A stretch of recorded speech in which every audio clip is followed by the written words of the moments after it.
5 BA geography paper number 3 આપણો next one જે question છે ક્વેશ્ચન નંબર 5 એ છે વોલ્થર પેન્કની ઘસારાની આવર્તની વિભાવના. આપણે ક્વેશ્ચન નંબર 4 પૂરો કર્યો તો ક્વેશ્ચન નંબર 4 જે હતો એ ડેવિસની ઘસારા આવર્તની વિભાવના હતી અને અત્યારે હવે કોની શીખવાની છે વોલ્થર પેન્કની ઘસારાની જે આવર્તની વિભાવના છે એ.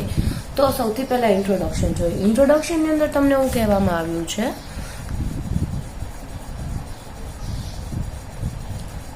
કે ભૂરચના શાસ્ત્રમાં ઘસારા આવર્તની વિભાવના રજૂ કરવામાં અમેરિકન ભૂગોળશાસ્ત્રી વિલિયમ મોરિસ ડેવિસ અને જર્મન ભૂશાસ્ત્ર રચના વોલ્થર પેન્કનો મુખ્ય ફાળો છે. પહેલા કોણે આપ્યું હતું તો કે પહેલા ડેવિસે આપ્યું છે, હવે કોણે આપ્યું છે વોલ્થર પેન્કે લીધું છે. રાઈટ. ભૂરચના શાસ્ત્ર શું છે, કઈ રીતે આવ્યું, ક્યાંથી આવ્યું, એ બધું સૌથી પહેલા ખ્યાલ આપનાર વ્યક્તિ ડેવિસ અને વોલ્થર છે. પૃથ્વીની સપાટી પરના બાહ્ય પરિબળો જેવા કે નદી છે, હિમ નદી છે, પવન છે, સમુદ્ર મોજા છે, વરસાદ આ વગેરેના લીધે કેટલાક એવા બળો છે જે સમથક સ્થાપક બળો ગણાય છે. કારણ કે આ જે બાહ્ય બળો છે, બાહ્ય પરિબળો છે એ મોટા ભાગે ઘસારણ, ધોવાણ કે ખવાણની પ્રક્રિયા દ્વારા જ નવસર્જન કરીને એક નવસર્જન પ્રક્રિયા પણ કરે છે.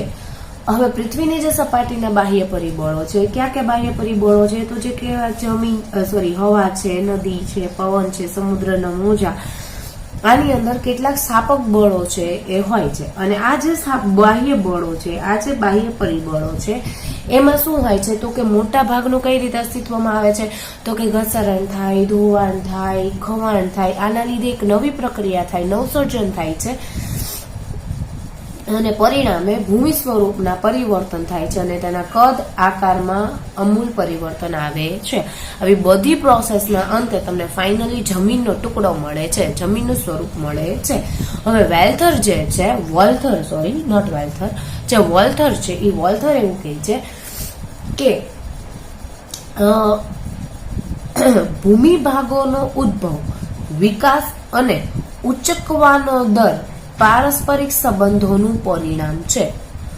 ભૂમિનો જે ઉદ્ભવ થયો છે, જમીનનો જે ઉદ્ભવ થયો છે એનો વિકાસ થયો છે અને ઉચકવાનો દર એ કોના શેનું છે પારસ્પરિક એકબીજા સંબંધો જે છે એકનો આધાર એકના ઉપર એમ થઈને એનું પરિણામ છે. પેન્ક જે છે પેન્કમાં વિભાવનામાં કેટલાક જર્મન શબ્દનો ઉપયોગ કરેલ છે કારણ કે જર્મન હતો માટે એણે જર્મન શબ્દનો ઉપયોગ કર્યો છે. જેમ કે ભૂમિ આકારની પ્રથમ જે અવસ્થા છે ઉચકવાની ક્રિયા એ ઝડપી થાય છે, જેને જર્મન ભાષામાં એણે આકૃતિ જીનેડ ઇડિવલુંગ જેનો અર્થ થાય છે ચડતા દરે વિકાસ. પેલો સ્ટેજ છે એને શું કીધું છે ચડતા દરે વિકાસ. બરાબર.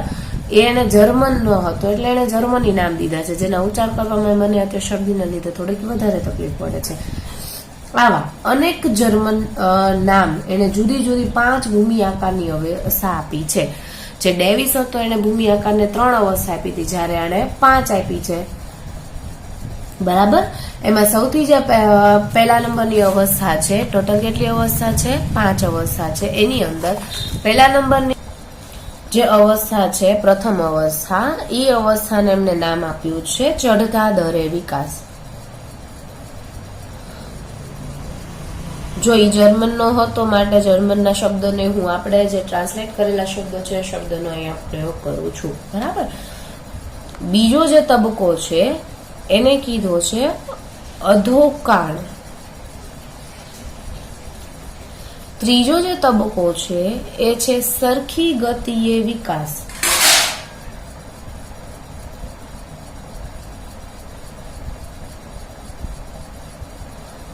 ચોથો તબક્કો છે, ચોથી અવસ્થા છે એને પાઇમાર્મ્ય કીધું છે. ચોથી અવસ્થાને આ પ્રથમ અવસ્થા, દ્વિતીય અવસ્થા અને તૃતીય અવસ્થા. ચોથી અવસ્થા છે પાઇમાર્મ્ય, જેણે પ્રથમ તબક્કો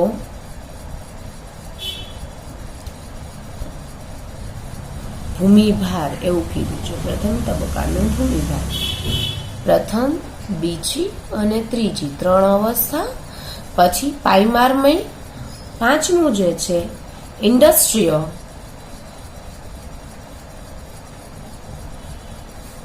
ભૂમિભાગનો,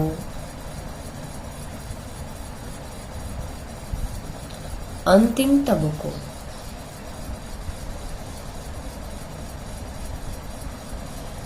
છે ઘસારણનું મેદાન. હવે ટોટલ એને 5 ટાઈપમાં શું કહ્યું છે એને ડિવાઈડ કર્યું છે. જે ઘસારણ આવર્ત જે ડેવિસ છે જેની વિચારધારાને પકડનાર વોલ્થર જે છે એમને એ પણ શું હતો, એક જર્મન ભૂશાસ્ત્રી હતો, બરાબર, ભૂરચનાદાર જર્મન, પણ ક્યાંનો હતો? જર્મનનો હતો. જ્યારે ડેવિસ ક્યાંનો છે? અમેરિકાનો છે. પેલો અમેરિકાનો હતો એટલે એને એની લેંગ્વેજમાં આપ્યો, આ જર્મનનો છે માટે એને એની લેંગ્વેજમાં આપ્યો. માટે તેમણે જે પોતાની વિચારધારા છે એને ઘુમ્મટાકાર પર્વતને નજર સમક્ષ રાખીને પોતાની નવી વિભાવના રજૂ કરી છે. કોણે? વોલ્થર. તો એમાં કેટલાક મુદ્દા છે. એમાં મુદ્દો નંબર 1 તમને કીધું છે અને કયા કયા મુદ્દા ધ્યાનમાં લીધા છે. એમાં નંબર 1 કીધું છે કે જે પેન્કે છે એમને શું કીધું છે, તો કે પેન્કે એમની વિભાવનામાં ભૂમિભાગ ઉચકવાની પ્રથમ ઝડપી ગતિ, મધ્યમાં સરખી ગતિ અને અંતિમ અવસ્થામાં ધીમે ગતિ દર્શાવે છે. એમણે શું કીધું કે પહેલી જે પ્રોસેસ છે ભૂમિભાગ ઉચકવાની એ શું છે, એકદમ ઝડપી ગતિ છે. પછી મધ્યમાં આવે ત્યારે સરખી ગતિ થઈ જાય મીડિયમ સાઇઝની, અને અંતમાં આવે ત્યારે ધીમી ગતિ થઈ જાય. મીડિયમ સાઇઝની એટલે બહુ ધીમી નહીં, બહુ ફાસ્ટ નહીં, એ સરખી ગતિ થાય. અને અંતિમ એટલે કેવી થઈ જાય? ધીમી ગતિ દર્શાવે છે. જ્યારે ઉચકાળનો જે દર જે છે, જમીન ઉપર આવવાનો જે ટાઈમ છે, ઉચકાળનો જે દર છે, એના માટે પેન્ક છે એ જર્મન શબ્દ પાઇમારમય વાપરે છે. પાઇમારમય અને છેલ્લે જે અંતિમ બિંદુએ ઘસારણનું મેદાન માટે એ શું વાપરે છે? ઇન્ડ્રમ્પ જેવો શબ્દ વાપરે છે. સોરી, એમાં તમારી ટેક્સમાં વારંવાર મિસ્ટેક થાય છે. ઇન્ડ્રમ્પ છે, ઇન્ડસ્ટ્રીજ એવું નહીં, ઇન્ડ્રમ્પ છે.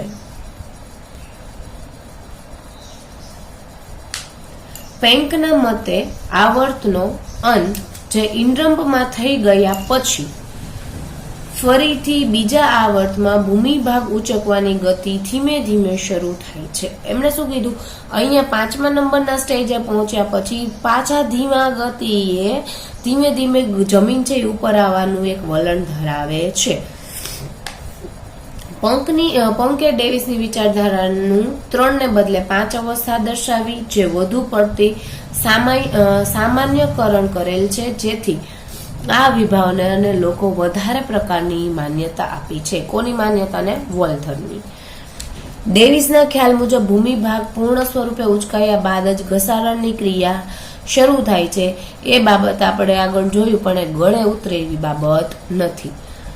ભૂમિભાગના આ એક આવર્તની પૂર્ણાહુતિ પછી બીજા આવર્તની શરૂઆત થાય છે.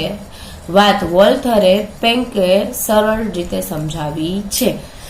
ઇટ મીન્સ એક વખત આ 5મા નંબરના સ્ટેપે પહોંચ્યા પછી પહેલું આવર્ત પૂરું થયા પછી પહેલી પૂર્ણાહુતિ થયા પછી બીજું આવર્ત ફરી એકવાર શરૂ થાય છે. એનો મતલબ આ જે સાયકલ જે છે, આ સાયકલ એકવાર અહીંયા પહોંચ્યા પછી ફરી એકવાર એ સાયકલ શરૂ થાય છે. એવું કોણે કીધું છે? વોલ્થરે કીધું છે. બરાબર. તો હવે જે નેક્સ્ટ વન છે એ વોલ્થરની આકૃતિ છે. આપણે આકૃતિ જોઈએ તો આ છે એની આકૃતિ. કોની? ડેવિસની નહીં, વોલ્થરની. બરાબર. વોલ્થરના મત મુજબ જે આવર્ત છે એમનો ગ્રાફ જે છે તમને અહીંયા આપ્યો છે. જો આ ગ્રાફની સમજૂતી મેળવીએ તો આ જે અ અને બ, બ જે છે એ ઊભી ધરી છે, એટલે કે આ એ શું દર્શાવે છે? ભૂમિ આકારની ઊંચાઈ દર્શાવે છે. બ અને ક જેને આપણે પેલું એક્સ અક્ષ ને વાય અક્ષ કહીએ છીએ ને, સેમ એ આડી ધરી છે, જે સમયનો ગાળો તેમજ જુદી જુદી ભૂમિ આકારની 5 અવસ્થા છે એ દર્શાવે છે. આ પહેલું, બીજું, ત્રીજું, ચોથું અને પાંચમું, 5 સ્ટેજ. રાઈટ. પહેલું જે સ્ટેજ છે ત્યાં શું જોવા મળે છે? તો કે પહેલી અવસ્થામાં ઉચકવાની ક્રિયા શરૂ થાય છે, ધીમે ધીમે ઉપર આવે છે. જે પ્રારંભમાં શું ઉકાવવામાં આવે છે ને? પ્રાઇમારમય તરીકે ઓળખવામાં આવે છે. જોઈએ છે પહેલું જે સ્ટેજ છે એને શું કહેવામાં આવે છે? ઉચકવાની જે પ્રક્રિયા છે, જે પ્રારંભ જે છે એને પ્રારંભ તરીકે ઓળખવામાં આવે છે. અને અંતિમ અવસ્થા જે છે એને ઇન્ડ્રમ્પ કહેવામાં આવે છે. અંતિમ અવસ્થાને શું કહેવામાં આવે છે? ઇન્ડ્રમ્પ કહેવામાં આવે છે. જે ભૂમિભાગની અંતિમ અવસ્થા નથી પણ શું છે, પ્રથમ આવર્તનો અંત અને બીજા આવર્તની શું દર્શાવે છે? તમને શરૂઆત દર્શાવે છે. બરાબર. અંતિમ અવસ્થા છે અહીંયા જે પૂરું થઈ જાય એ શું બતાવે છે કે ભૂમિભાગની અંતિમ અવસ્થા નથી પણ પછીનું જે એક નવું આવર્ત છે અહીંથી તમને શરૂ થઈ જાય છે. આકૃતિ જે છે એમાં ન જ મ રેખા, ન જ મ રેખા એટલે ક્યાં? ન ક્યાં છે? અહીંયા છે. બરાબર. આ જે રેખા જે છે ન થી મ સુધીનું જે પોર્શન આપણે અહીંયા કહીએ, આ વાળી પોર્શન, ન થી મ સુધીનો પોર્શન એ પ્રથમ તબક્કાનું છેવટનું સ્વરૂપ છે. છેલ્લે અહીંથી નવો સ્ટેજ શરૂ થાય એટલે આ શું છે? છેવટનું સ્વરૂપ છે. ત્યારબાદ ગ અને જ, સોરી ગ ત એટલે આ વાળું જે સેકન્ડ સ્ટેજ છે, બીજી અવસ્થા છે, એનો અંતિમ છે. અને ત્રીજી પછી ર અને ડ જે શું છે? ત્રીજી અવસ્થા. અને ડ અને પ જે શું છે? ચોથી અવસ્થા. અને જ્યારે પાંચમી અવસ્થા છે એ ક બિંદુ એટલે કે અહીંયા પૂર્ણ થાય છે. આપણે જોઈ શકીએ છીએ અહીંયા પાંચમી અવસ્થા અહીંયા છે. આ પહેલી અવસ્થા, આ બીજી અવસ્થાનો એન્ડ, આ ત્રીજી અવસ્થાનો એન્ડ, આ ચોથી અવસ્થાનો એન્ડ, અહીંયા પાંચમી અવસ્થાનું અંતિમ સ્વરૂપ છે, અંતિમ બિંદુ છે ક, એ આપણે જોઈ શકીએ છીએ. હવે આપણે જે આકૃતિ બનાવી છે એની અંદર બ ન ગ ર ડ, એક તો ગુજરાતીમાં વધારે પેલું થાય, બ ન ગ ર ડ અને ક, આ વાળો જે કર્વ જે છે એને શું કહેવાય છે? ઉપરનો કર્વ કહેવાય છે. જ્યારે બ જ બ આ જે છે ને અહીંયા J1 J2 J3 અને J4 એવું દર્શાવ્યું છે. બરાબર. એનો મતલબ આ બ થી લઈને આ ક સુધી હું અહીંયા દર્શાવી દઉં, J1 J2 J3 અને J4, બ J1 J2 J3 J4 અને ક સુધી આ વાળો જે કર્વ જે છે, બરાબર, એને નીચેનો કર્વ કીધો છે, નીચેનો વક્ર કીધો છે લોઅર વક્ર. આ શું છે? અપર, આ લોઅર. પાંચમી અને અંતિમ અવસ્થાને ડેવિસ જે છે એ શું કહેતો હતો? મોનાલ્ડ નોક કહેતો હતો. બરાબર. એને ઈ નામ આપ્યું હતું. જેનો મતલબ શું થાય કે મોટા ભાગનું એટલે કે લગભગ જે જમીન છે એ સપાટ મેદાન જેવો ભાગ ગણાય, એને એવું કીધું હતું. બરાબર ને. જ્યારે વોલ્થર જે છે એ અંતિમ અવસ્થા જે છે એને શું કહેવાય છે? ઇન્દ્રરમ્પ કહેવામાં આવ્યું છે, ઇન્દ્રરમ્પ તરીકે કીધું છે. અને જે આકૃતિમાં આપણને જે ઉપરનો વક્ર જે છે, ઉપરનો વક્ર નીચેના વક્ર કરતા વધુ ઝૂકેલો દર્શાવે છે. ઉપરનો વક્ર આના કરતા કેવો છે? વધારે ઝૂકેલો છે, વધારે વળેલો છે એવું દર્શાવે છે. શું કામે? કારણ કે જે ભૂપૃષ્ઠ છે એ નીચું બની જતા આકાર રહિત ઘસારણનું મેદાન તૈયાર થાય છે અને જ્યાંથી નવો આવાર્ત છે એ શરૂ થાય છે. બરાબર. આગળ જોઈએ તો કે ડેવિસ જે છે એ ડેવિસે 3 ભૂમિભાગની અવસ્થા કરતા વોલ્થરની 5 અવસ્થાને ક્રિયા ચાલુ રહેતી હોવાથી ઘસારણ આવર્તની વિભાવના વધુ વૈજ્ઞાનિક અને સુસંગત લાગે છે. અને લાસ્ટમાં આપણે એટલું જ કહી શકીએ કે ઘસારણ આવર્તનો જે વોલ્થર જે છે, વોલ્થર પેંકની વિભાવના એ ઉચકાવ અને ઘસારણના વિભાવનાના દરને કારણે ઢોળાવો, બહિર્ગોળ અને અંતર્ગોળ રચાય છે તેમ માનવું ભૂલ ભરેલું છે અને વિચિત્ર છે. તેમ છતાં અમેરિકન વિલિયમ મોરિસ ડેવિસના ઘસારણ આવર્તનો એ જનક ગણાય છે, જ્યારે યુરોપનો વોલ્થર છે એ ઘસારણ આવર્તની વિભાવનાને પડકારનાર એક વિરોધી શાસ્ત્રી તરીકે ઓળખવામાં આવે છે. પેલો હતો એનો જન્મદાતા હતો અને આ એમાં થોડુંક એડિશન કરનારો છે. બરાબર. તો અહીંયા આપણો આ ક્વેશ્ચન થાય છે પૂરો. હવે જોઈએ નેક્સ્ટ વન ક્વેશ્ચન જે છે જમીન નિર્માણ ક્રિયા સમજાવી તેના લક્ષણો જણાવો. તો પહેલા તો જમીન નિર્માણ ક્રિયા એટલે શું? તો કે જે જમીન બનવાની પ્રક્રિયા ઘણી ધીમી છે, આપણને ખબર છે. અને સમગ્રપણે તળ ખડકો જીવસૃષ્ટિ એટલે કે જીવસૃષ્ટિમાં પ્રાણીઓ હોય કે વનસ્પતિનું હોય, આબોહવા, ભૂપૃષ્ઠ અને સમયગાળો, આ 5 પરિબળોનું જે સંયોજન થાય છે એના લીધે જમીન બને છે. ક્યાં 5 પરિબળોનું સંયોજન થાય છે? તો કે તળ ખડકો, જીવસૃષ્ટિ, આબોહવા, ભૂપૃષ્ઠ અને સમયગાળો, આ 5 વસ્તુનું સંયોજન થવાથી આપણને ફાઇનલ વન પ્રોડક્શન મળે છે. શું છે એનું નામ? જમીન. એવી રીતના જમીન બને છે.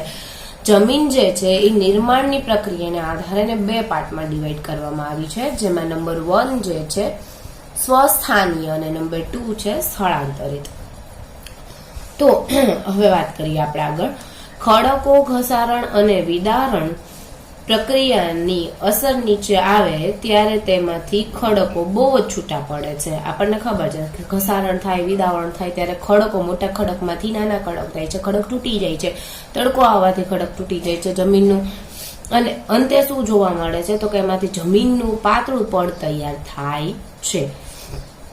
જમીનનું બંધારણ સરખું જ હોય છે અને આ રીતે બનેલી જમીનને સ્વસ્થાયી અથવા તો અવશિષ્ટ જમીન કહેવામાં આવે છે. સ્વસ્થાયી જમીન એટલે શું? તો કે જે ખડકો છે, બરાબર, એ ખડકો છે એમાંથી છૂટા પડે, તો એ છૂટા પડે તો એના લીધે શું? એ તૂટતા જાય એટલે તો અંતે શું થાય છે? જમીનનું પાતળું પડ તૈયાર થાય છે અને હરેક જમીનનું બંધારણ સરખું હોવાથી એને સ્વસ્થાનીય જમીન કહેવામાં આવે છે. અને બીજી પરિસ્થિતિ જોઈએ તો કે ખડક તૂટવાથી જે ખડક બોજ, કાપ વગેરે છૂટા પડે તેને નદી, હિમનદી કે પવન પોતાના સાથે ઘણે દૂર સુધી ખેંચી જાય છે. બરાબર. જે ખડકો પોતાની જગ્યાએ પડ્યા રહેશે એ સ્વસ્થાયી જમીન ઉપર આવી જશે, પણ જે ખડકો, કાપ વગેરે એ છૂટા પડીને નદી કિનારે કે એમ ભેગા થાય, નદી સુધી પહોંચી જાય, તો એને શું કહેવાય? સ્થળાંતરિત ક્રિયા કહેવામાં આવે છે. અને એના થ્રુ જે જમીન બને છે એને શું કહેવાય? સ્થળાંતરિત જમીન કહેવામાં આવે છે. હવે આ એની સાયકલ છે. જો આબોહવા, તમને ટોટલ 5 વસ્તુ કીધી હતી ને, તો એ 5 વસ્તુનું સંયોજન એટલે શું બને છે? જમીન. આબોહવાની અસર જે થાય છે એટલે જે ખડકોનું ખવાણ થાય, બરાબર, એનાથી ખનિજ દ્રવ્યો થાય અને જમીન આવે. આબોહવાની અસરથી વિવિધ પ્રકારની વનસ્પતિ, પ્રાણીઓના અવશેષો સડવાથી એક જૈવિક દ્રવ્ય બને અને એના બધાના સંયોજનથી તમને જમીન છે પ્રાપ્ત થાય છે. આ જે જમીન છે એના ટોટલ 4 લક્ષણ છે. એમાં નંબર 1 છે રંગ, નંબર 2 છે કણ રચના, નંબર 3 છે કણોની ગોઠવણી અને નંબર 4 છે સ્તર રચના. તો રંગ એ જમીનનું મહત્વનું લક્ષણ છે. ખનિજ તત્વો તથા ઉત્પત્તિની પ્રક્રિયા પ્રમાણે રંગ બદલાય છે. ઘેરા રંગની માટીમાં જૈવિક દ્રવ્યો વધારે હોય છે. રાતા, પીળા કે બદામી રંગમાં જમીનમાં લોહ તત્વોનું પ્રમાણ વધારે હોય છે. અલગ અલગ પ્રકારની જે જમીન છે એના બંધારણમાં રેતી, માટીનું પ્રમાણ કેવું હોય છે? અલગ અલગ. એ આપણને ખબર છે. હવે રેતીમાં પછી રેતીના કણોનું કદ મોટું અને માટીના કણોનું કદ નાનું જોવા મળે છે. અમુકમાં મોટું હોય તો અમુકમાં શું હોય છે? નાનું હોય છે. તેથી તે જમીનમાં ભેજનો સંગ્રહ કરવાની ક્ષમતા કેવી હોય છે? વધારે હોય છે. તેથી તે વધારે ફળદ્રુપ હોય છે. કઈ જમીન વધારે ફળદ્રુપ હોય છે? કે જેમાં જમીનમાં કણનું પ્રમાણ અને માટીનું પ્રમાણ તમને જોવા મળે, એ જમીન કેવી હોય છે? ફળદ્રુપ હોય છે. કણ રચનાના આધારે થયું. પછી જુદા જુદા જમીન કણો જે છે એ પરસ્પર અલગ અલગ ગોઠવાયેલા જોવા મળે છે. તેથી જમીનની કણ ગોઠવાયેલી રચના રચાય છે. તેથી જમીનના કણ છે એ ગોઠવાયેલી રચાય છે અને આ ગોઠવણીથી જમીનના છિદ્રાળુતા નક્કી થાય છે. આમ વિશિષ્ટ ગોઠવણી કે રચનાથી જમીનમાં હવા, પાણી અને વનસ્પતિમાં મૂળ સહેલાઈથી પ્રવેશે છે. જે છિદ્રાળુ જમીન છે, કણો ગોઠવાય છે, અહીંયા કણ રચના થાય છે, કણો ગોઠવાય છે, કણ ગોઠવાય છે, માટે જે મૂળ છે એ ઊંડે સુધી જાય છે. બરાબર. એ કણમાં પ્રવેશીને પછી જમીન સ્તર ઉપર ઊભો કાપ મૂકવામાં આવે છે અને તે સ્પષ્ટ રીતે ઉપરથી નીચે સુધીમાં જુદા જુદા જમીન સ્તરો જોઈ શકાય છે. તેથી તેને જમીનનું પાર્શ્વચિત્ર કહેવામાં આવે છે. જમીનનું પાર્શ્વચિત્ર હમણાં આપણે આગળ જોઈએ. બરાબર. આકૃતિમાં તમને બતાવું તો જમીનના જે પાર્શ્વચિત્રમાં તેના જુદા જુદા સ્તરમાં જમીનની કણ રચના, જમીનના કણોની ગોઠવણી, એના રંગ વગેરેમાં વિભિન્નતા છે એ દેખાઈ આવે છે. અને આ જમીન સ્તરોનું પાર્શ્વ ચિત્ર જે છે એ ABCD એમ 4 સ્તરમાં વહેંચવામાં આવ્યું છે. સ્તર ક્યાં ક્યાં છે હમણાં આપણે આકૃતિમાં જોઈએ. જો તમને બતાવું, આ જમીનનું પાર્શ્વ ચિત્ર છે. જો અહીંયા ઝાડ છે, અહીંયા જૈવિક દ્રવ્યોનું બનેલું માટીનું પ્રથમ સ્તર છે, પછી એના ઉપર આ ઉપરનું સ્તર જે રેતી અને માટીનું બનેલું છે, પછી આ નાના કાંકરા અને ખડકોનું સ્તર, અને પછી આવે છે તળ ખડકો. ટોટલ ABCD એમ 4 સ્તરમાં વહેંચવામાં આવ્યું છે. અને મૂળ ધીમે ધીમે ધીમે કેમ આવે છે? નીચે આવે છે. તો સૌથી પહેલું જે સ્તર A છે, સ્તર A માં જમીનના કણો કેવા હોય છે? સૂક્ષ્મ હોય છે. આ સ્તરમાં જીવસૃષ્ટિ સૌથી વધુ ક્રિયાશીલ હોય છે. તેમજ તે જૈવિક દ્રવ્યો વધુ હોવાથી અહીંયા ફળદ્રુપતા કેવી હોય છે? વધારે હોય છે. જે B સ્તર છે એટલે કે આ, એમાં શું હોય તો કે રેતી અને માટીના જમીનના કણો જોવા મળે છે. આ સ્તરમાં જૈવિક દ્રવ્યોનું પ્રમાણ અલ્પ હોય છે. અહીંયા સૌથી વધારે હોય છે, અહીંયા કેવું હોય છે? ઉપલા સ્તરમાં અલ્પ હોય છે. પછી એને ઉપસ્તર પણ કહેવામાં આવે છે. C એટલે કે આ સ્તર C માં શું હોય તો કે નાના કાંકરા, નાના ખડકો અને મોટા જમીનના કણો જોવા મળે છે. સામાન્ય રીતે આ સ્તર ઓછું ફળદ્રુપ હોય છે. આ અલ્પ હોય, આ ઓછું હોય. અને છેલ્લું આવે સ્તર D, જેમાં જે ખડકોનું બનેલું હોય છે અને જેના ખડક કણો એકબીજા સાથે જોડાયેલા જોવા મળે છે. C અને D આ સ્તરો વાસ્તવિક જમીનમાં સમાવેશ થતો નથી. બરાબર? તો આ હતું જમીનનું જે પાર્શ્વચિત્ર છે એ. તો અહીંયા આપણો આ ક્વેશ્ચન થાય છે પૂરો. નેક્સ્ટ વન ક્વેશ્ચનની અંદર તમને એવું કીધું છે, જમીન એટલે શું? તેના પ્રકારની વિગતે ચર્ચા કરો. તો જમીન એટલે શું આપણે જોઈ ગયા. તો કે આબોહવાની અસરના પરિણામે જે તળ ખડકો છે, આ તળ ખડકો બરાબર એના ખવાણથી બનતા ખનિજ દ્રવ્યો અને વનસ્પતિના પ્રાણી અવશેષો સડવાથી બનતા જૈવિક દ્રવ્યોથી તૈયાર થયેલો સંગઠિત પદાર્થોના પાતળા સ્તરને શું કહેવામાં આવે છે? જમીન કહેવામાં આવે છે. એટલે 2 પ્રકાર છે જેમાં આપણે શીખી ગયા, સ્વસ્થાયી જમીન અને સ્થળાંતરિત. એ બંને શું છે એ પણ આપણે વાત થઈ ગઈ. તળ ખડકોના ખવાણથી જમીન બન્યા પછી એના એક સ્થાન ઉપર હોય એને શું કહેવાય? સ્વસ્થાયી કહેવાય. અને સ્થાન બદલે તો એ શું કહેવાય? સ્થળાંતરિત કહેવાય. સિમ્પલ. બરાબર? તો અહીંયા એ પણ પૂરું, જસ્ટ તમારા ઓવરવ્યુ માટે જ હતું. હોય નેક્સ્ટ વન આપણો ક્વેશ્ચન જે છે, ગેટ પર્વત અને ખંડ પર્વતનો તફાવત. આ ઇનકેસ તમને નાનો એવો ક્વેશ્ચન પૂછાઈ શકે એના માટે આપણે જોઈ લઈએ. તો જે ગેટ પર્વત કોને કહેવાય? તો કે ગેટ પર્વત પોચા અને નરમ ખડકોનો રચાયેલો હોય છે, જ્યારે ખંડ પર્વત જે છે એ નક્કર ખડકોનો હોય છે. બરાબર? ગેટ પર્વતોના શિખરો દુનિયામાં સૌથી વધુ ઊંચાઈ જોવા મળે છે પોચાના, જ્યારે કઠણ આવા જે નક્કર જે છે એના શિખરો ગેટ પર્વત કરતા પ્રમાણમાં કેવા હોય છે? નીચા હોય છે. પહેલાની હાઈટ વધારે હોય ગેટ પર્વતની, ખંડ પર્વતની હાઈટ કેવી હોય? ઓછી હોય. ગેટ પર્વતમાં વારંવાર ભૂકંપ આવતા હોય છે, જ્યારે ખંડ પર્વતમાં વારંવાર ભૂકંપ આવતા નથી. એટલે બોલ, ગેટ પર્વત છે એમાં ઉદાહરણમાં જોઈએ તો હિમાલય, અને જ્યારે ખંડ પર્વતમાં જે નીલગિરી ખંડ છે એનું ઉદાહરણ પૂરું પાડે છે. ગેટ પર્વત સાગરતળ ઉપરથી ઉપસી આવેલા હોય છે, જ્યારે ખંડ પર્વત સાગરતળ ઉપરથી ઉપસી આવેલા હોતા નથી. ગેટ પર્વતો વિશાળ વિસ્તારમાં પથરાયેલા હોય છે, જ્યારે ખંડ પર્વતો ઓછા વિસ્તારમાં પથરાયેલા હોય છે. બરાબર? નેક્સ્ટ વન, આગ્નેય ખડકો અને પ્રસ્તરના ખડકો. તો ધરતીના પેટાળમાં રહેલો ભૂરસ પૃથ્વી સપાટી પર આવીને કે એક આંતરિક ભાગમાં પથરાવાથી આ પ્રકારના ખડકો છે તૈયાર થાય છે. જ્યારે ધોવાણના પરિબળોના નિક્ષેપણના કાર્યથી સમુદ્ર કે મહાસાગરના તળિયે નિક્ષિપિત દ્રવ્યો એકઠા થવાથી આ ખડકો તૈયાર થાય છે, પ્રસ્તારના ખડકો. જે આગ્નેય ખડકો એના નિર્માણ ક્રિયામાં અગ્નિ અગત્યનો ભાગ ભજવે છે, જ્યારે પ્રસ્તરના ખડકો છે એના નિર્માણમાં પાણી અગત્યનો ભાગ ભજવે છે. આગ્નેય ખડકોમાં સ્તર રચના હોતી નથી, જ્યારે પ્રસ્તર ખડકોમાં સ્તર રચના હોય છે. આગ્નેય ખડકોના નિર્માણની ક્રિયામાં પૃથ્વીના પેટાળનો જે લાવા રસ છે એ મહત્વનો ભાગ ભજવે માટે અને અગ્નિ માટે કીધું છે, જ્યારે પ્રસ્તરના જે ખડકો છે એમાં વરસાદ, નદી, સમુદ્રનો પાણી મહત્વનો ભાગ ભજવે છે. આગ્નેય ખડકોમાં પૃથ્વીના પેટાળમાં જે લાવા રસ છે એ વિશેષ પ્રમાણમાં જોવા મળે છે, જ્યારે પ્રસ્તરના ખડકો છે એમાં તમને કાંકરા, કાદવ, રેતી, માટી, કાપ ઉપરાંત વનસ્પતિ અને પ્રાણીના અવશેષો જોવા મળે છે. તો અહીંયા આપણા તફાવતનો ટોપિક પણ પૂરો અને સાથે સાથે આપણું યુનિટ પણ પૂરું. નેક્સ્ટ લેક્ચરમાં આપણે સેકન્ડ યુનિટ શરૂ કરશું.